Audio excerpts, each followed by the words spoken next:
ప్రస్తుతం మనతో పాటు ఉన్నారు ప్రముఖ ఫ్యామిలీ కౌన్సిలర్ ప్రియా చౌదరి గారు. ఓయో రూముల్లో జరుగుతున్నటువంటి అరాచకాలపై ఆమె ఏం చెప్తారో ఒకసారి చూద్దాం. నమస్తే అండి. అమ్మ నమస్తే. నాకు మొన్న మధ్యన ఒక పోలీస్ ఆఫీసరు, నేను నేమ్ చెప్పదలుచుకోలేదు, వేరే ఏదో ఇష్యూలో ఇంటర్వ్యూ కోసం వెళ్ళినప్పుడు ఆయన చెప్తున్నారు, అది కూడా చిన్నపిల్లల ఇష్యూనేనండి, అది మళ్ళీ చెప్తాను మీకు.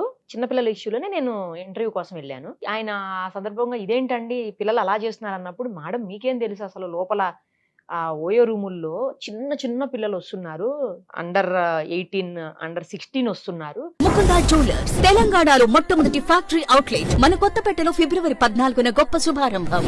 ఆడపిల్లలు అయితే మరీ అసలు 11, 12, 13 ఇయర్స్ ఏజ్ లో ఉంటున్నారు మేడం. మగపిల్లలు కొంచెం 15, 16 ఇయర్స్ ఏజ్ లో ఉంటున్నారు. అట్లాంటి ఎన్ని కేసులు చూసామో మేము. చాలా దారుణంగా ఉంది. నేను అప్పుడు అడిగాను, జనరల్ గా ఓయో రూముల్లో మనకు ఒక రూల్ ఉంది, ఆధార్ కార్డు చూపించి దాంట్లో వాళ్ళు కన్ఫర్మ్ చేసుకుని ఏజ్ ఆ తర్వాతనే తీసుకోవాలి అని చెప్పి. బట్ అందుకు భిన్నంగా ఎలా జరుగుతుంది నాకు అర్థం కాలేదు అసలు.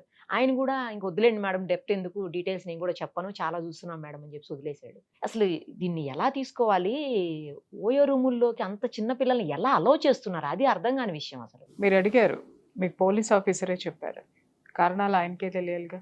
ఎలా జరుగుతుందండి, ఒక ఐడెంటిటీ కార్డ్ లేకుండా మైనర్స్ని ఎలా అలౌ చేస్తారు అంటే, మరి ఆ ప్రశ్నకి ఆయన ఎందుకు సమాధానం చెప్పలేదు? అంటే ఇక్కడ ఎక్కడ లోపం ఉంది, వ్యవస్థలో లోపం ఉంది. ఆ వ్యవస్థలో లోపాన్ని పాప ఆయన చెప్పలేకపోయారు. అంటే ఇంత చెప్పి ఆయనలో ఉన్నటువంటి బాధని కొంతన్నా బయట పెట్టగలిగాడు. అది ఎందుకు జరుగుతుంది అని చెప్తే తనున్నటువంటి వ్యవస్థనే తను బయట పెట్టుకున్నటువంటి పరిస్థితి ఎదురవుతుంది. అందుకని ఆయన ఆ ధైర్యం చేయలేకపోయారు. ఇక్కడ నేను అనేది ఏంటంటే, నిరుపమ మీరు అన్నారు 11 ఏళ్ల పిల్లలు, 12 ఏళ్ల పిల్లలు ఆడపిల్లలు, 16 ఏళ్ల పిల్లలు, 15 ఏళ్ల పిల్లలు మగపిల్లలు ఓయూ రూమ్స్కి వస్తున్నారు అని అంటే సిగ్గుపడాల్సింది ఎవరు? సొసైటీ మొత్తం. సోకాళ్ళు పొద్దున్నే లెగిస్తే మనం ప్రవచనాలు మొదలు పెడతాం. ఏమని మొదలు పెడతాం? ధర్మము, తర్వాత సంస్కృతి, సాంప్రదాయము, ఇంకొకటి. కొన్ని విషయాలు చూస్తే నాకు చాలా కోపం వస్తుంది. ఏంటి అనంటే, ఎంతసేపు కూడా భర్త కాళ్ళు కడిగి నెత్తిన పోసుకున్న పతివ్రతల కథలు చెప్తారు తప్ప, కష్టపడేటటువంటి భార్య కష్టాన్ని అర్థం చేసుకునేటటువంటి పతివ్రతుడైన భర్తల కథలు లేవా పురాణాల్లో? ఎక్కడ పురుషాధిక్య సమాజంలో ఏ కుటుంబం ఈరోజు బాగుంది చెప్పు? ఏ కుటుంబము బాగాలేదమ్మా. మనము వ్యవస్థని తయారు చేయాలి. ఇంత చిన్న వయసులోనే వాళ్ళు దారి తప్పుతున్నారు అంటే కారణము ఫస్ట్ కుటుంబ వ్యవస్థ భ్రష్టు పట్టిపోయింది, నాశనం అయిపోయింది. ఎందుకు నాశనం అయిపోయింది, ఎందుకు భ్రష్టు పట్టిపోయింది అనడానికి చాలా మందికి తెలియనటువంటి కారణాలు నేను చెప్తాను. 11 సంవత్సరాలంటే ఇంకా మనం చంకనెత్తుకునే ఏజ్. ఒకసారి గుర్తుపెట్టి తెచ్చుకో, ఆడపిల్లని ఇంకా చంకనెత్తుకునే ఏజ్. ఆ పిల్ల ఆ విధమైనటువంటి ప్లేసులకి వెళ్ళిపోయి తను ఇంకొక మగవాడితో గడిపేటటువంటి మెచ్యూరిటీ ఆ అమ్మాయి శరీరంలో రాలా, మైండ్లో వచ్చింది. అలాగే 15, 14, 16 సంవత్సరాల పిల్లవాడి శరీరంలో మెచ్యూరిటీ రాలేదు, వాడి మైండ్లో మెచ్యూరిటీ వచ్చింది. అసలు వాళ్ళు ఏం చెప్పి తీసుకెళ్తున్నారో వీళ్ళు, నాకు అది కూడా డౌట్ ఉంది. ఎవరేం చెప్పి? మగపిల్లలు కొంచెం పెద్దోళ్ళు కాబట్టి ఈ చిన్న పిల్లల్ని ఏం చెప్పి తీసుకుపోతున్నారు? చిన్న పిల్లలు లేరు ఇక్కడ. వాళ్ళు ఆ స్థితికి వెళ్ళడానికి మైండ్ ఆ స్థితిని దాటింది. ఆ స్థితికి మైండ్ వచ్చేసిన తర్వాత నీకు ఇంకొకళ్ళే చెప్పాల్సిన అవసరం ఏంటి?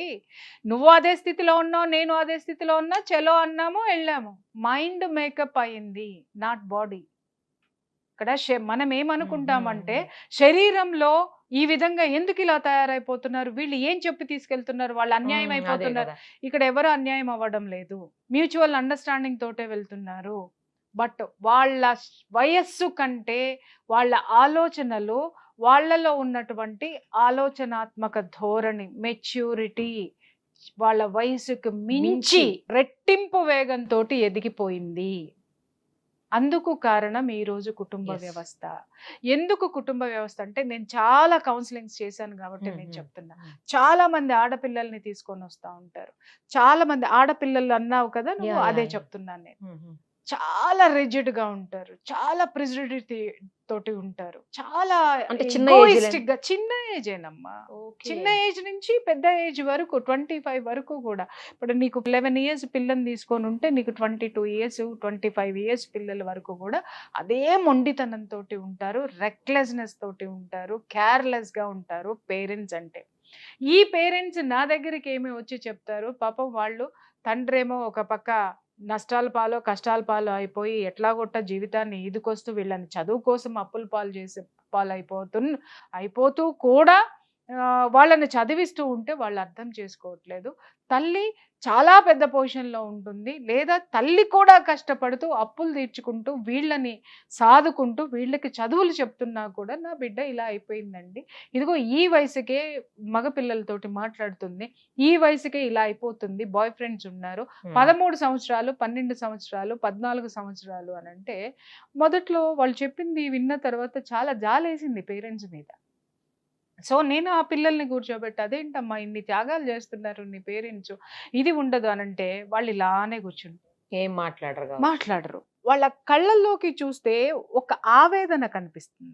అప్పుడు ఇమ్మీడియట్ గా నేను పేరెంట్స్ని బయట కూర్చోండి అని చెప్పేసి ఈ పిల్లలతో కనీసం నేను అరగంట పాటు ఫ్రెండ్షిప్ చేయాలి. నేను వాళ్ళతో ఫ్రెండ్షిప్ చేసి వాళ్ళ వ్యక్తిగత విషయాల్లోకి వెళ్ళాలి అని అంటే నేను వాళ్ళలోకి వెళ్ళి వాళ్ళ యొక్క స్థితిని తెలుసుకున్న తర్వాత మెల్లగా వాళ్ళ నుంచి నేను ఆ డీటెయిల్స్ రాబడితే వాళ్ళు చెప్తున్నది ఏంటి అని అంటే, ఇంట్లో నిత్యం మా అమ్మ నాన్న కొట్టుకుంటారండి.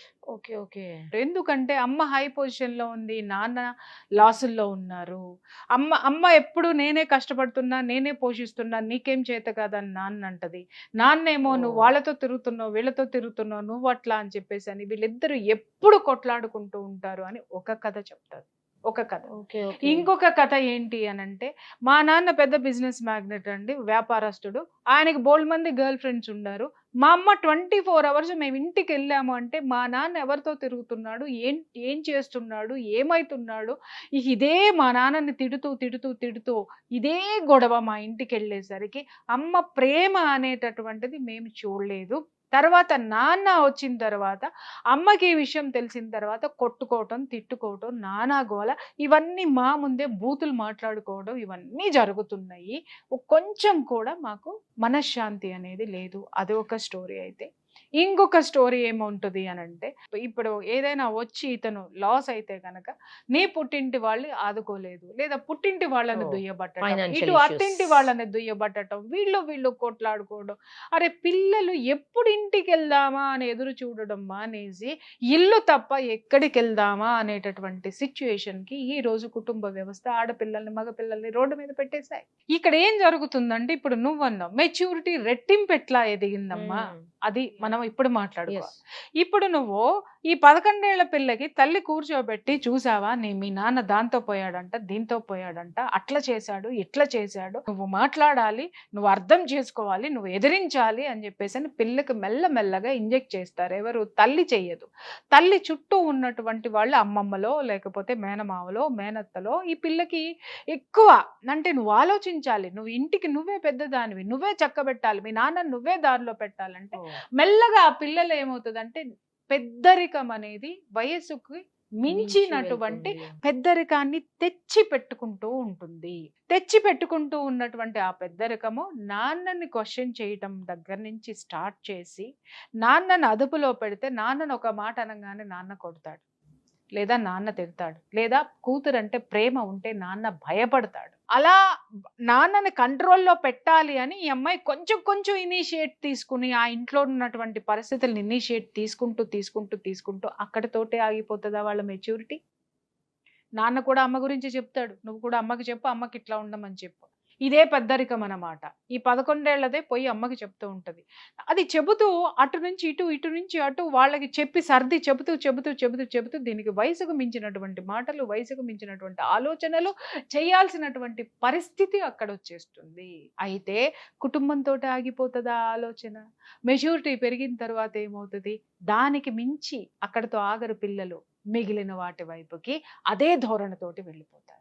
వాళ్ళ ఆలోచన పెరిగిపోతుంది, వాళ్ళ మెచ్యూరిటీ పెరిగిపోతుంది. వయసుకు మించి ఎదిగిపోయిన తర్వాత ఇక్కడ వీళ్ళు సర్ది చెప్పిన తర్వాత సంసారం గురించి అర్థమైపోతుంది వీళ్ళకి.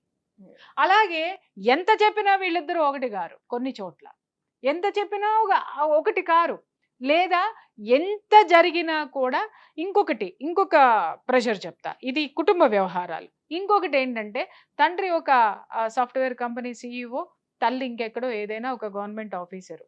వీళ్ళు ఏం చేస్తారు, ఈ పిల్లల మెదడులోకి వచ్చిన తర్వాత తండ్రి ఏం చేస్తాడు, తనలాగా ఒక సాఫ్ట్వేర్ చేయాలని ఐఐటి అని 8th క్లాస్ నుంచి 5th క్లాస్ నుంచి జేఏఈలు, ఐఐటీలు, తోటకూర, వాళ్ళ పిండాకుడు, వాళ్ళ పెంట మొత్తం వీళ్ళ మీద రుద్దుతారు. తల్లి ఏం చేస్తుంది, తనలాగే ఒక ఆఫీసర్ని చేయాలి అని చెప్పేసి అని, గ్రూప్స్ రాయాలి అని చెప్పేసి అని ఇటు ప్రెషర్ పెడతారు. ఇటు తండ్రి మాట వినాలా, ఇటు తల్లి మాట వినాలా, ఈ రెండిట్లో ఏది వినాలి? ఇది చదవకపోతే ఇది మీ అమ్మ మాట వింటున్నావు అని చెప్పేసి అని అతను అంటాడు, మీ నాన్నది వినొద్దని ఈమె ప్రెషర్ పెడుతుంది. అసలు వీడు కన్ఫ్యూజన్లో లేదా ఆమె కన్ఫ్యూజన్లో పడిపోయి మనశ్శాంతిని ఎత్తుకుందాం అని చెప్పేసి అని స్కూల్ దగ్గరికి వస్తే తన పక్క దాన్ని గదిలిస్తే దానికి కూడా ఇదే గోల. అరే ఎప్పుడు మనకి టైం వస్తుందా, మన హాస్టల్కి వెళ్ళిపోదామా, ఈ సంసారాన్ని వదిలేసి వెళ్ళిపోదామా అనేటటువంటి సిచ్యుయేషన్లో ఈరోజు ప్రతి ఒక్క పిల్లవాడు స్కూల్లో కూర్చొని ప్రతి ఒక్క పిల్ల మాట్లాడుకుంటున్నారన్న సత్యం ఎంతమంది పేరెంట్స్కి తెలుసు. అప్పుడు ఆ ప్రెషర్ భరించలేక ఇప్పుడు మనకేంటి, ఆలోచనాత్మక ధోరణి పెరిగింది కానీ మెదడులో అంత స్టామినా ఎక్కడుంది, దాన్ని భరించే స్టామినా ఎక్కడుంది? They need a pleasure, they want to escape from their thoughts, escape from their hurdles, escape from their parents, escape from their house. ఒక ప్లెజర్ కావాలి, ప్రశాంతత కావాలి. ఎక్కడ దొరుకుతుంది ప్లెజర్, ప్రశాంతత? బీరు, అవి ఇవి ఫస్ట్ స్టార్ట్ చేస్తారు వాళ్ళు. వీటితోటి స్టార్ట్ చేసిన తర్వాత కొన్ని రోజులు పోయిన తర్వాత అది కామన్ అయిపోతుంది. అయినా ఈ ప్రెషర్స్ ఇలాగే ఉంటాయి, ఇంకా పెరుగుతాయి, లేదా వీళ్ళ ఆలోచన ధోరణి పెరిగిపోతుంది. బీరుని దాటిన తర్వాత టచ్ చేసుకోవటాలు, కిస్ పెట్టుకోవడాలు ఇవన్నీ మొదలవుతాయి. అవి మొదలేసిన తర్వాత ఒక మాధుర్యం చవి చూసిన తర్వాత ఇంకొక స్టేజ్కి వెళ్తారు. ఇప్పుడు చెప్పు, ఓయో రూమ్కి వెళ్ళటానికి ఎవరు పర్మిషన్ ఎవరికి కావాలి? కానీ రూల్స్ రెగ్యులేషన్స్ అన్న పర్మిట్ చేయకూడదు కదా కనీసం. భారతదేశంలో ఏదైనా జరుగుతుంది ఇల్లీగల్గా. దేశం ధర్మ మార్గంలో ఉంటే ఇవాళ ఇంతమంది నేరస్తులు ఎందుకు పెరిగారు, ఇంతమంది స్మగ్లర్స్ ఎన్కౌంటర్లు ఎందుకు అవుతున్నారు, ఇంతమంది తీవ్రవాదులు ఎందుకు పుట్టుకొస్తున్నారు? లేదా ఇవాళ నువ్వు ఒక సరుకు కొనుక్కొనిరా, అది ఎంత నాణ్యత ఉంది. అలాగే ఇవాళ ఒక ప్రొడక్షన్ పెరగడానికి మొర్రో అని కొట్టుకుంటున్నాము, అన్నీ కూడా పెస్టిసైడ్స్ వేసేసి విపరీతంగా పంటల్ని పెంచేసేసి, అంటే తక్కువ టైంలో ఎక్కువ లాభాలు రావడానికి నడవనటువంటి దారులు, సరికానటువంటి దారులు ఎన్నిటిల్లో నడుస్తున్నారు వాళ్ళు. అటువంటి భారతదేశంలో మనం ఉన్నప్పుడు ఇది సాధ్యం కాదని ఎలా, ఎంత అమాయకత్వంగా, ఎంత జర్నలిజంలో ఉండి ఎలా అడుగుతావు నిరూపమ? అంటే చిన్న పిల్లల్ని చూసినప్పుడైనా కనీసం రూల్స్ రెగ్యులేషన్స్ గుర్తు రావాలి కదా యువతలోడికి. ఎవరికి గుర్తుకు రావాలి? వాడికి కేవలము గుర్తొచ్చేది వ్యాలంటైన్స్ డే గుర్తొస్తుంది. వ్యాలంటైన్స్ డే ఎందుకు గుర్తొస్తుంది అంటే ఆ రోజు ఆ సంవత్సరంలో వాడికి ఎక్కడైనా మైనస్ అయినటువంటిది, 6 నెలల్లో మైనస్ అయినటువంటిది, 3 నెలల్లో మైనస్ అయినటువంటిది ఈ వ్యాలంటైన్స్ డే రోజున నేను మొత్తం రికవర్ చేసేసుకోవాలని చూస్తాడు. కానీ నువ్వు 11 ఏళ్ళని తెస్తే ఎందుకు, 80 ఏళ్ళని తెచ్చుకుంటే వాడికి ఎందుకు? వాడు రూమ్ ఇస్తున్నాడు, దాంట్లోకి ఎవడొచ్చిపోతున్నాడు, వాడికి ఎందుకు? అది కాక అతి గొప్ప జడ్జిమెంట్లు మనకున్నాయి. ఆ జడ్జిమెంట్ల అసలు విలువ తెలియదు జనాలకి. వాళ్ళకి జడ్జిమెంట్ ఎందుకు ఇచ్చింది, ఇద్దరు స్త్రీ పురుషులు వాళ్ళకి ఇష్టమైతే కలిసి ఉండొచ్చు అన్నది మాత్రమే పట్టుకుంటారు తప్ప ఆ ఒక లైన్కి ముందు ఆ లైన్ ఎందుకు చెప్పాడు అనడానికి 100 పేజీల కారణాలు ఉంటాయి. 100 పేజీల కారణాలు ఎవడైనా జడ్జిమెంట్ చదివే తీసుకోరేక, అది తీసుకోకుండా నా ఇష్టం వచ్చినట్టు నేను పోతాను, సుప్రీంకోర్టు నాకు పర్మిషన్ ఇచ్చింది అని అంటే డాష్ పగులుతుంది. అర్థమైందా?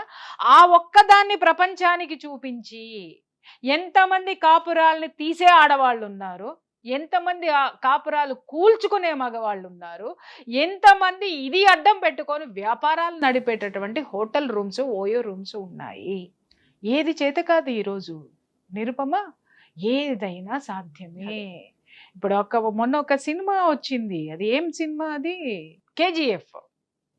అసలు KGF సినిమా ఒక రియల్ స్టోరీ అంటారు. నాకు తెలిసినంత వరకు అది రియల్ స్టోరీ. నేనైతే ఎక్కడైనా ఇప్పుడు పుట్టించారు కానీ ఆ స్టోరీ నాకు తెలియదు. ఓకే సరే, రియల్ స్టోరీనే అనుకుందాం. అసలు నువ్వు దాన్ని సినిమా తెరకెక్కించేంత గొప్పదనం దాంట్లో ఏముంది నాకు ఒక్కసారి చెప్పమ్మా.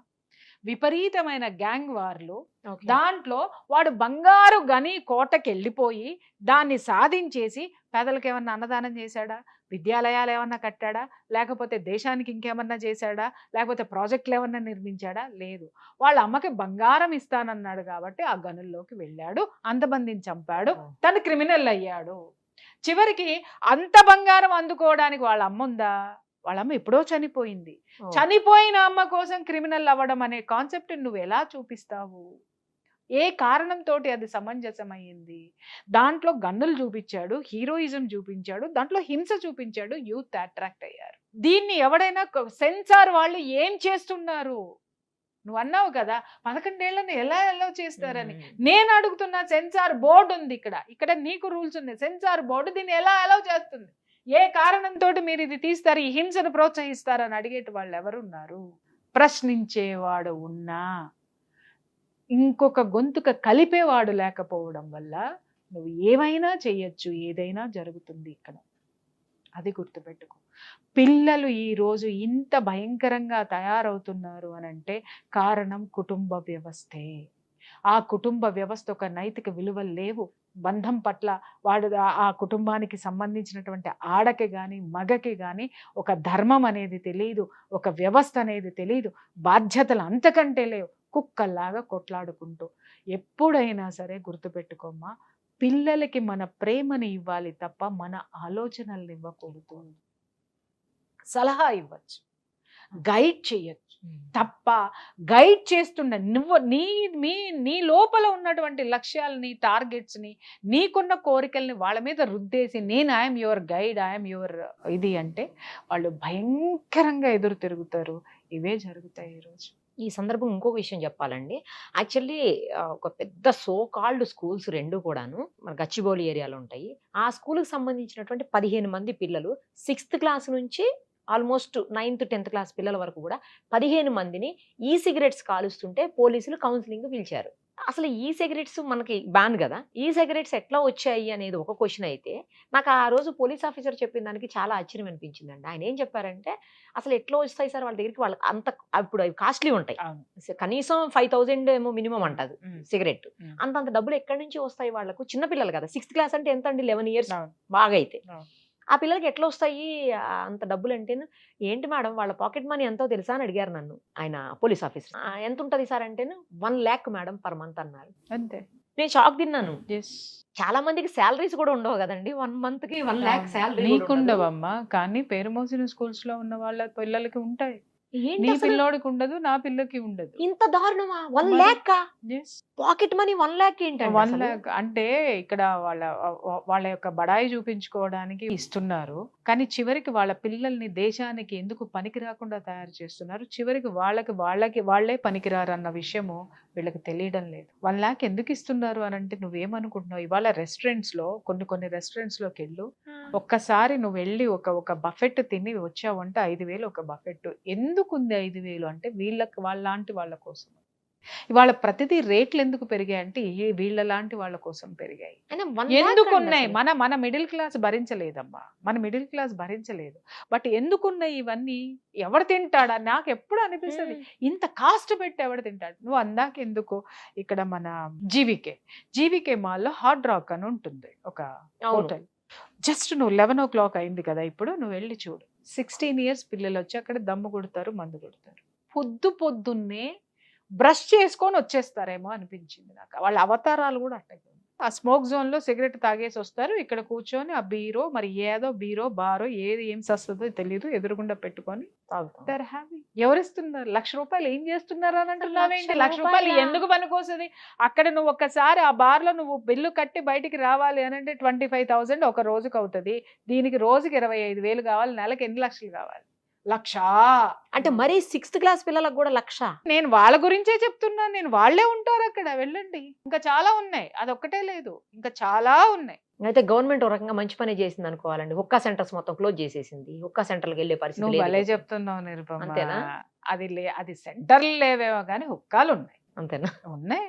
ఏదో సామెత ఉంది, దొంగకి మెయిన్ దారి మూసేస్తే వాడికి 100 దారులు 100 వెతుక్కుంటాడు. వాడికి 100 ఆలోచనలు ఉంటాయి. కింద నుంచి కన్నం పెట్టాలా, లేకపోతే కిటికీలో నుంచి అయినా వస్తాడు, గోడకు బయట పెట్టాలా నుంచి అయినా వస్తాడు, గోడ కన్నం పెట్టుకుని అయినా వస్తాడు, కింద నుంచి తవ్వి సొరంగం నుంచి అయినా వస్తాడు. వాడి దారులు వాడుకున్నట్టుగా నువ్వు ఎన్ని మూసేసినా నువ్వు మూసేయాల్సింది లోపల ఉన్నటువంటి Correct, చెడు correct. ఆలోచనని, Yes. చెడు అలవాట్లని Exactly. నువ్వు మానిపించాలి. ఇప్పుడు ఉన్నవాడు బాగా చేస్తున్నాడు కదా అని చెప్పేసి అని ఉన్నవాడి బిడ్డల్ని ఏమన్నా అంటే ఏమన్నా అవుతావని నోరు మూసుకుంటే, ఉన్నవాడిని చూసి ఆ కిందవాడు, ఆ కిందవాడిని చూసా, ఇంకో కిందవాడు, మొత్తం కింద నుంచి పైదాకా, పైనుంచి కింద వరకు కూడా జనాలు ఓయే రూముల్లో కిటకిటలాడుతున్నారు. ఏం చెప్దాము, దేని గురించి ఎన్ని మాట్లాడుకుందాం, మనం ఎంత అవేర్నెస్ మాట్లాడుకుందాం, ఎంత అవేర్నెస్ తీసుకొద్దాము. ఎంత చేసినా ఇంకా మిగిలే ఉంటుంది నిరుపమ, గుర్తుపెట్టుకోండి. ఈరోజు పిల్లలు ఆ స్థితికి వెళ్తున్నారంటే సిగ్గుపడాల్సింది. నేను కుటుంబ వ్యవస్థ బాగలేదన్నాను, బాగుంది, అది ప్రక్షాళన అవ్వాల్సిందే. కానీ ఈ సోకాల్డ్ రాజకీయ నాయకులు పసిపిల్లలు ఆ విధంగా దారి తప్పుతుంటే, ఆ పసిపిల్లల్ని ప్రోత్సహించేటటువంటి వీటి నుంచి వాళ్ళ ఇళ్ళకి మామూళ్ళు వెళ్తున్నాయి చూసావా. ఆ మామూళ్ళు తిన్న ఆ కుటుంబాలు, ఏ ఒక్క కుటుంబం అన్నా నిలకడగా ఉందా, ప్రశాంతంగా ఉందా, రోగాలు లేకుండా ఉందా?